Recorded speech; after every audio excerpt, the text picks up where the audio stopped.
Le député de la circonscription unique de Ngo dans le département de Plateau, Digne Elvis Talisson Okombi, est allé à la rencontre de ses mandants du 20 au 22 novembre dernier. Au cours de son séjour dans cette localité comme un fils du terroir, il a été accueilli avec honneur et dignité par des populations. Avec un agenda chargé, Digne Elvis Talisson Okombi a, outre la visite des travaux en cours dans certains villages, tenu la rencontre citoyenne devant les élus locaux, les cadres, les sages, les propriétaires terriens et les leaders d'opinion. Le député de Ngo a accompagné Aloïse Omombi et Gérard Guempio, respectivement sous-préfet et administrateur maire de Ngo, à son langue de bois échangé avec les populations.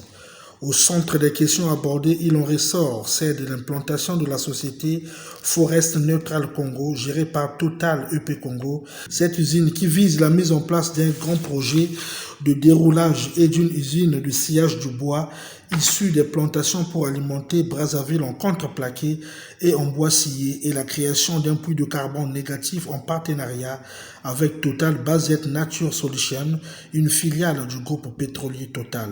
Ce projet, qui créera à terme plus de 1000 emplois, a, courant son lancement officiel le 6 novembre dernier, enregistré quelques grincements de dents de la part des terriens, a fini par trouver un terrain d'entente à l'issue de cette retrouvaille, comme le rassure ici le député de Ngo, initiateur de la dite rencontre. Donc il s'agissait de faire le point à toutes les couches de notre société, notamment les forces vives de Ngo, les discussions que nous avons eues depuis 3 jours sur les couacs qu'il y a eu dans le lancement du projet à Ngo. Je crois que nous ressortons de là très confiants. Tout ce qui était rattrapable a été rattrapé.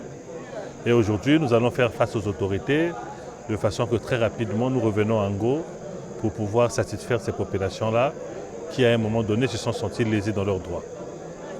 Répondant à la question sur les microcrédits, l'élu de Ngo a signifié à l'auditoire qu'ils seront disponibles en janvier 2022. Le microcrédit, c'est tout un processus qui consiste à se rassurer, à mener les enquêtes et à se rassurer que les personnes qui sont demandeurs ont la capacité de remboursement.